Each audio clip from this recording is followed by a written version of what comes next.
कर्जमाफीचा जो विषय आहे, कर्जमाफीचा देखील निर्णय शेतकऱ्यांसाठी घ्यावा लागेल। मंत्री सगळे बांधावर गेले, आम्ही स्वतः डोळ्यांनी पाहिलंय शेतकऱ्याचं दुःख, शेतकऱ्याचं नुकसान। त्यामुळे आता अगोदर त्याला त्याच्यातून बाहेर काढणं, त्याला उभं करणं आणि त्याच्या डोळ्यातले अश्रू पुसणं ही प्राथमिकता आहे। शेतकऱ्याच्या मागं सरकार उभं राहणं। नवरात्रोत्सव हे सगळ्या महाराष्ट्रामध्ये मोठ्या उत्साहामध्ये, जल्लोषामध्ये सगळे लोक साजरा करतायत। पुण्यामध्ये देखील, या ठिकाणी मुंबई ठाण्यात तर नवरात्रोत्सव जोरात असतोच, पण पुण्यात देखील आपण पाहिलं नाना भानगिरे यांनी याचं आयोजन केलंय आणि आंतरराष्ट्रीय कीर्तीचे गिरीश विश्वा म्हणून जे ड्रम वाजवणारे आहेत, ढोलक वादक जे आहेत, त्यांना या त्या ठिकाणी त्यांनी निमंत्रण दिलेलं आहे।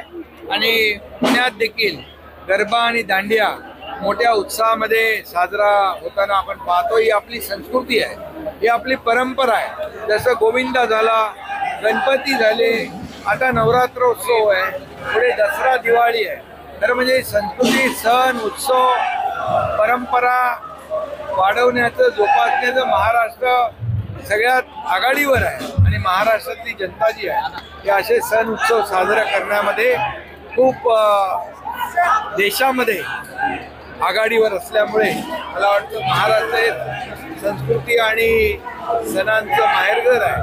आणि म्हणून आज इथे पुण्यामध्ये देखील मोठ्या प्रमाणावर गरबा दांडिया होतोय आणि सण उत्सव साजरे होत आहेत।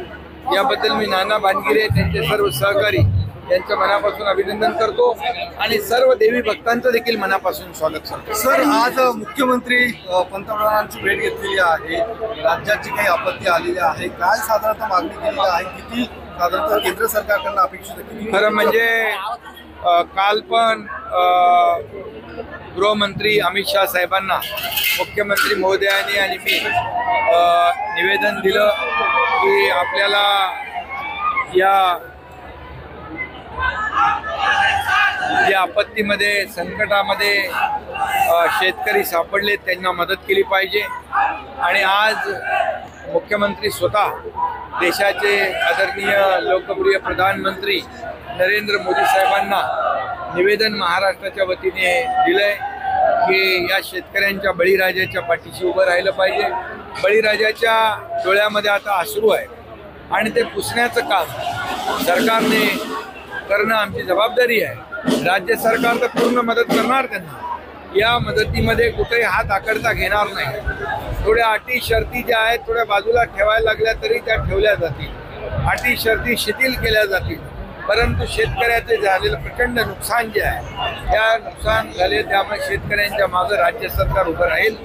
आणि आदरणीय प्रधानमंत्री महोदय देखील नेहमी शेतकऱ्यांच्या पाठीशी उभे राहिलेले आहेत, शेतकऱ्यांना नेहमी मदत केली आहे।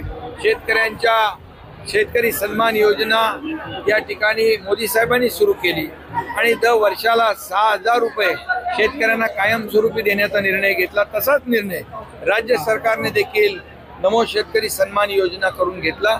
त्यामुळे नेहमी शेतकऱ्यांच्या मागे केंद्र सरकार पण उभं राहिले, प्रधानमंत्री महोदय पण उभे राहिले आणि नक्की यावेळेस देखील केंद्र सरकार देखील आणि प्रधानमंत्री मोदी साहेब उभे राहतील। सरसकट कर्जमाफीची मागणी होती, तर तुमचं काय म्हणणं आहे, काय सांगतात? नाही,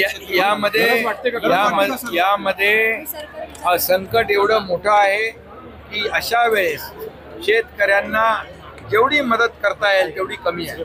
आणि म्हणून कर्जमाफीचा जो विषय आहे, कर्जमाफीचा देखील निर्णय शेतकऱ्यांसाठी घ्यावा लागेल आणि सरकार या बाबतीमध्ये फार गंभीर आहे।